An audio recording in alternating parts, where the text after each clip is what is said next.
Sabres are in Calgary to play a team they lost to at home, which is rare. See if they can win one on the road. Sabres After Dark preview coming up here on the Locked On Sabres podcast.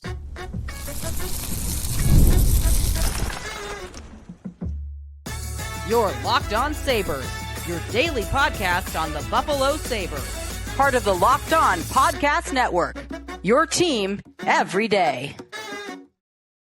What is up, everybody, and welcome in to this Monday edition of the Locked On Sabres podcast. Thanks for making us your first listen every day. We are free and available wherever you listen to your podcast or watch your podcast. We are available on YouTube. You can like and subscribe us there. Here on the Locked On Sabres podcast, part of the Locked On Podcast Network, now the number one sports podcast network. Sneaky Joe DiBiase here on a game day. Noah Ostlund sent down to Rochester. Got a lot to say on that, and then we'll look at the matchup and what is ahead for Buffalo and Calgary. Today's episode of the podcast is presented by Gametime. Download the Gametime app, create an account, use code LOCKEDONNHL for $20 off your first purchase. All right, before we get to what is coming up today, and that is Ostlund, that is the Flames, I got my bet of the night a little bit later on today as well. I got a fun announcement to get to at the beginning of this show. We have a new service, if you will, that we are offering here on the podcast, the Locked On Sabres Everydayer Club. It'll be similar to what our text club has been, but now you can interact with each other in addition to me. Get some breaking news alerts as well. We'll talk about those in the Discord server. That is one of the many features of being a part of our Everydayer Club. So to do that, you could find the link on our Twitter at Locked On Sabres. It's lockedonsabres.supercast.com. And if you're just not familiar with even what Discord is or what we're going to be offering, can lay it out for you very briefly here. You will be getting a free, ad-free audio feed for the Locked On Sabres podcast. You will get access to that, and that's compatible with Apple Podcasts and Spotify and all the other major podcast apps. So it'll be right through that. You'll get your own special feed, and that'll be ad-free. You'll get that invite to our Locked On Sabres Everydayer Discord server. And what I like about that is I think we're going to have a lot of people in there, hoping to become a community here where we're all fighting in there about what we're complaining about, or are we being too negative, and maybe we're going to need some optimistic Sabre fans in our Discord server. I know that for sure, and you might be fighting the good fight on your own, but we're going to need a few of those, so that'll be a lot of fun, I think, going back and forth with everybody, and I'll be in those, probably only not for these late games, of course, the Sabres After Dark games, a little tougher for me, but hey, you guys can go at it in there. And of course, I'll be loving reading those in the morning. So you get access to that, which is a lot of fun as well. And then a couple other little things. You'll get, national bonus shows if you're interested in our other Locked On content. If you are interested, we are going to a members only Locked On merch store. So if you're interested in that, that'll be available. And if you like other teams and you want to be a part of another Everydayer Club, if you like ours, you get a 60% off discount, whether that's for the Bills, whether that's for any other team across sports. I mean, I'm a Denver Nuggets fan. It could be any team. We got a show for everybody here on Locked On.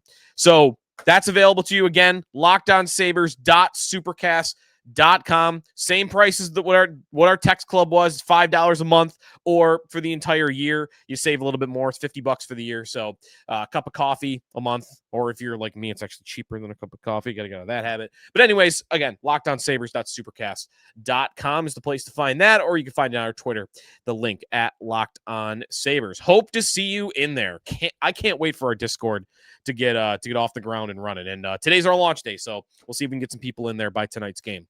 All right, so before we get to tonight's game, I want to get to the roster move that the Buffalo Sabres made by sending Noah Ostlund to Rochester over the weekend, which I saw got some reaction in a negative way because I think everybody's been impressed by Noah Ostlund. And even Lindy Ruff in Calgary this morning, when he was asked about the roster move, he did say that it was more of a numbers game and that they called up Zach Metza, defenseman from the Amherst, because they needed another body on the blue line. They've been traveling around the West with only 6 defensemen. And man, if one thing happens to a dude in warmups and you got to play with 5D, that is not a place that you want to be. I mean, you'd rather miss a forward in a situation like that and have to go with 11 forwards and 70 than have to put a forward at D. I don't even think they would do it. I think they would just run 5 defensemen, and then you're an injury away from getting down to 4. Like,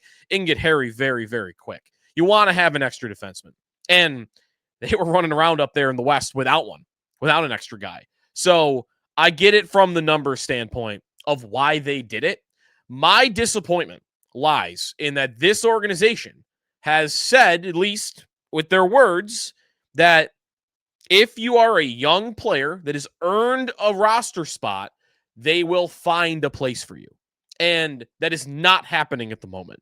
Instead, what you are getting are a couple of veterans at the top of the lineup that are getting an opportunity that I don't think they should be. And one of those is Jordan Greenway. He, to me, would be the guy to look at right now that I would rather see Noah Ostlund be in the lineup for. I'm not surprised at all that he's not. And really, it's the easy thing to do. What are you going to do? You're going to waive Jordan Greenway? I would probably do that. I don't think they would. They just paid him. This is the first year of his contract extension. I'm not sure he would even get claimed, by the way, at that salary, $4 million for a player that is just a non-threat other than being a penalty killer and a bottom 6 winger. Ostlund, meanwhile, is a first-round pick who's young, and you're seeing grow into being I think he's going to be a very good player. And that's my disappointment, is I want to get that ball rolling with him. How good can he be? You get him more and more games for this year, and if he's doing well, then by next year, it's even better, and the year after, it's not quite stunting his development, I think, by sending him to Rochester, but his development's not progressing by going back to Rochester, and he did everything they asked. They asked Noah Ostlund, who is a very thin player at this point. Like, at this point, he does not have the body to play in the National Hockey League, you would think, but he's been doing it, and he's not been getting outworked. He's not been getting moved off of pucks as easily as you would think he would be just by looking at him. Lindy said he's liked him defensively so far this year. And I think that is really where he earned their trust, where Isak Rosen, who was drafted, a year or two before Ostlund he was sent down first, in part because Ostlund's a center, but also because when he got called up, his goal was, I'm going to be so good as a two-way player, responsible. I don't want to be like a rookie for making mistakes, that I'm going to earn their trust that way, and then I'll bring the offense after that. And that is what you've started to see. And as he's then become more comfortable with that defensive part in his game, he's taking a few more chances, and he's getting a little bit more involved. He's gaining confidence with some of the moves he's tried to pull off in offensive zones. And I think he's become a more dynamic offensive player as, maybe after his first 5 to 10 games, I think you've seen a little bit more from him. And there were some of those games where they were dealing with a lot of injuries where he's playing top 6 minutes down the stretch. They're down in games, and he was holding his own. There was the one game earlier in the season where him and Rosen were the two that actually lifted them up offensively, and the rest of the team didn't carry their own weight. So I'm really disappointed to see him go down. The other thing, too, is Tage Thompson is back playing center, which I think is best for the lineup. And maybe there's a question of, well, Ostlund's been looking very strong playing down the middle. What would he look like on the wing? And I want to find that out. And he played a little bit on the wing, but with Tage at center, it goes Tage number 1 center, Norris number 2 center, McLeod number 3, and you don't need Ostlund for number 4. You're going to do that with Krebs or Kozak.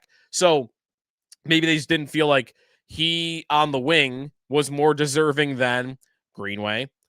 Definitely not Jason Zucker or Jack Quinn. And then your fourth line guys are Kozak and Malentine. Like, I understand why they got to the decision that they got to. I just think it's disappointing. And this is part of why I really, looking back, am wishing they didn't pay Jordan Greenway, because he doesn't do a lot for me right now. And they have good penalty killers beside him. I think he's amazing at it. I really think he's an amazing penalty killer. I think they've got enough, though, that they don't really need it. I mean, when you look up and down their lineup, Tuck is a great penalty killer. And Benson if you wanted him to, he's been hurt this year, so you haven't done as much. He's a good penalty killer. I think Doan was a great penalty killer in Utah. He hasn't done it as much here. You have him for that. McLeod obviously can do it.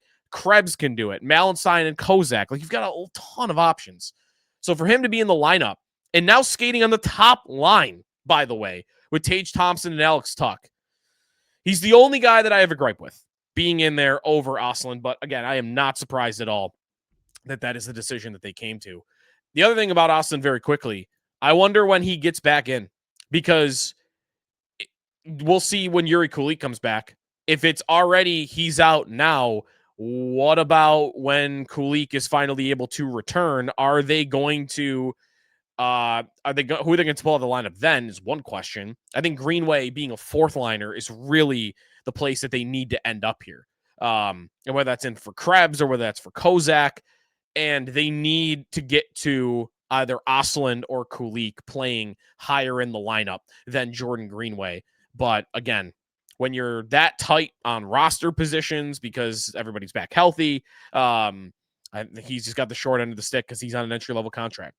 So not a demotion in one way for Noah Ostlund, but it is a demotion. He goes down. When we come back, a look at this game. I mentioned what the top line looks like, some other things, some other notes about Sabres and Flames. Man, they need to get some wins here on this road trip, or everyone's going to think the season's over. That when we return here on the Locked On Sabres podcast. Today's episode of the Locked On Sabres podcast is presented by Gametime. The World Cup coming back to North America for the first time in over 30 years, and with 48 teams for the first time ever. It's a massive tournament. But let's be honest, getting tickets is usually the hardest part. And for this tournament, it is really the hardest part. That's why the Gametime app is clutch. Finally giving fans a real advantage when it comes to snagging their seats. With Gametime, you could track price drops in real time. You could get alerts when great seats open up and they go down. Buy tickets the moment they hit the app. Puts the power back in your hands, makes going to the World Cup realistic instead of what it can seem like right now, which is impossible. So you pull up the app. Layout makes it really simple. Scroll through matchups. You can compare seat views for each different game. You pick a game, tap a section, and they'll have your tickets locked in minutes. No confusion, no hunting for the right price. The seat view feature is a game changer, especially with all the different stadiums and buildings, what you want to be looking at. Prices include fees up front. That's what I love. No last-second surprises at checkout. Take the guesswork out of buying World Cup tickets, every match, concert, or event with Gametime. Download the Gametime app, create an account, use code LOCKEDONNHL for $20 off your first purchase. Terms apply. Again, download the app, make an account, use code LOCKEDONNHL for $20 off. Swipe, tap, ticket, go, Gametime. Sneaky Joe DiBiase back here on the Locked On Sabres podcast. The Sabres and the Flames tonight. This is a matchup where Buffalo lost big in Buffalo weeks ago, 6-2 to a Flames team. We've mentioned how bad the Sabres are on the road. That was only the Flames' third road win of the season, and only their sixth win at all. They were 6-13-3 when they beat the Buffalo Sabres. And remember, it was the 4-goal third period. The Sabres were tied going into the third, and Morgan Frost opened the scoring early in that period, and then they ran away with it after that. It was one of the most embarrassing losses they've had at home all season. Probably is number one. I mean, the 5-0 New Jersey loss might be on that list as well. But those two were pretty tough games. Calgary, since then, they've actually been better. Now, I don't think they are a great team. I don't think they are a playoff team. I don't even think they're really an average team. I think they're probably still pretty bad. But including that Sabre game, if you start at that Sabre game a couple of weeks ago, Calgary since then have won 6 of their last 9, which is they had only won 5 of their first 21. So they won 5 of their first 21, and then they've won 6 of their last 9. So they are playing better. They're at least getting results. I'm not sure they are. They're not. I'm looking at some of these games and some of the numbers. I'm not watching every single Calgary Flames game, and they're not really showing up with better numbers in a lot of these games. So I wonder if they're just kind of going through a little bit of a lucky streak. They've been getting some goaltending that was not happening earlier in the season, and that is who we're going to turn to tonight, because the Sabres did not see Dustin Wolf in their first matchup in Buffalo. Wolf is expected to be the starting goaltender tonight. And in 23 games this year, his numbers are starting to look a little bit better. They were one of the worst in hockey through the first half of the year, kind of like the Flames season, and they've been better as of late. In his last few games, he's actually coming off a 27 save shutout against Utah. He had only 1 goal allowed on 27 shots the game before that. He gave up 1 goal in limited action because they pulled the goalie. They pulled Devin Cooley against Nashville a couple of games ago. So in the last 3 games that he has played, he has seen a total of 66 shots and has only allowed 2 goals. He was paid this offseason. He is, I think, closer to what the Sabres fans were hoping Devin Levi was going to be. They were kind of neck and neck, like best goalie prospects in the world at one point in time. By the way, both pretty small, like 6 foot, not big goalies. And Wolf did not, it was surprising, I think, that he was so bad. He was good last year. I mean, 53 games, he was really solid, like a above average starting goalie in the NHL, easily above average.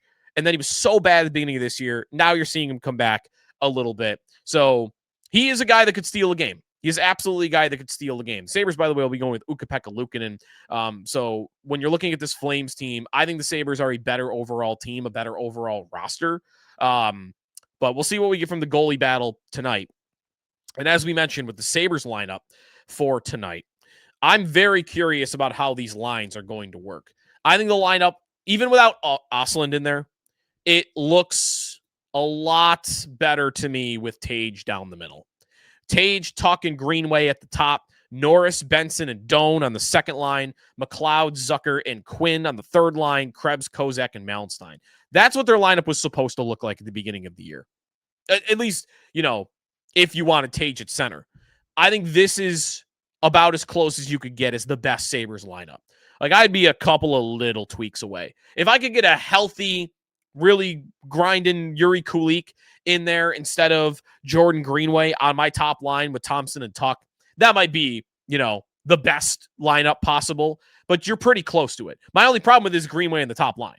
I don't want Greenway playing 18 to 20 minutes a night playing on your number one line, but I guess you at least have Thompson and Tuck together, so they should be able to drag him along. He could just camp out in front of the net and hopefully just shovel home a rebound. Every other line, I think, is pretty solid. That McLeod line now being your third line after weeks of performing well as your second line.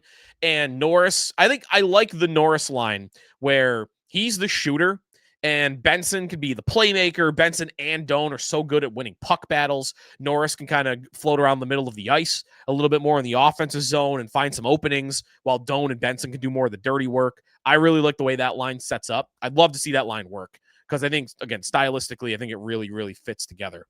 And then really quickly on the blue line, one note that I want to pass along that I heard Joe Yerdon mention. If you don't listen to Joe, check out his podcast. He does great work. He has on the Sabres for years.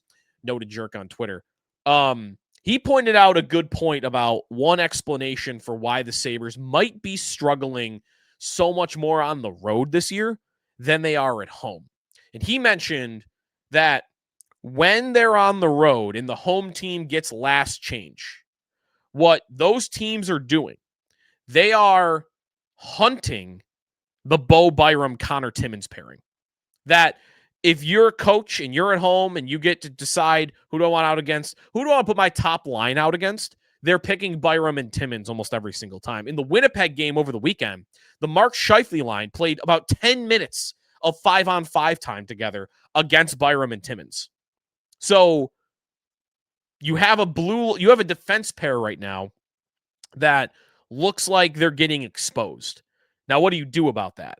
Do you change it up? Do you move Owen Power around? I would like to think that Michael Kesselring eventually, when he comes back, could help solve that problem. But I think we've seen enough evidence. I think Byram's giving you offensive production, but he and Timmins do not work in their own end. So I'd split it up.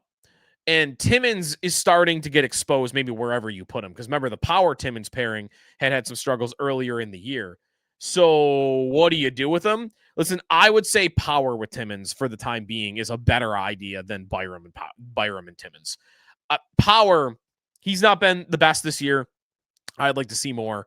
But I'm more open to Owen Power going on a little bit of a heater here and dragging Connor Timmins along with him. Byram, I don't know. Byram is who Byram is. He is going to be pretty streaky offensively, and he'll give you some on that department, but he's really going to struggle in his own end, and I'm not sure that's ever going to get a lot better. The other thing you could really do is just never play him and put Timmins and Bryson together, or Timmins and whoever, but Timmins and Bryson would be the current pairing, and you just don't play him, and you really play the hell out of your top four. You could split up Dahlin and Samuelson, but who really wants to do that right now? You want to go Power and Dahlin, Samuelson and Timmins, Byram and Bryson? You could try that out.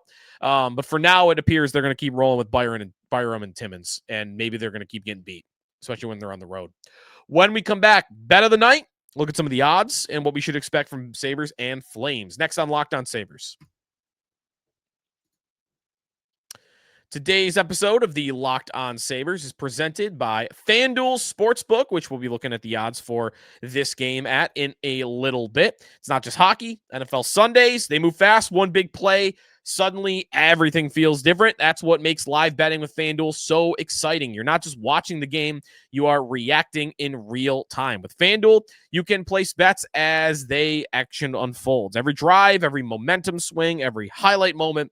Live betting is best when the game starts to shift, receiver getting hot, the defense tightens up, or the momentum flips after a turnover. FanDuel lets you jump into the moment. Live spreads, money lines adjusting instantly, player props updating as well, next touchdown score, every next drive result, every possibility. So you want to be right in the middle of the action all season long? Visit FanDuel.com. Place your live NFL bets all year. FanDuel, the game moves fast, and so can you.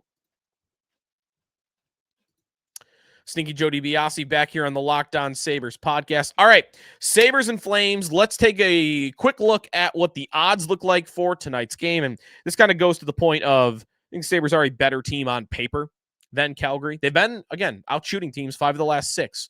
They're just not getting results. So, minus 110 for each team tonight at FanDuel. It's a pick'em game.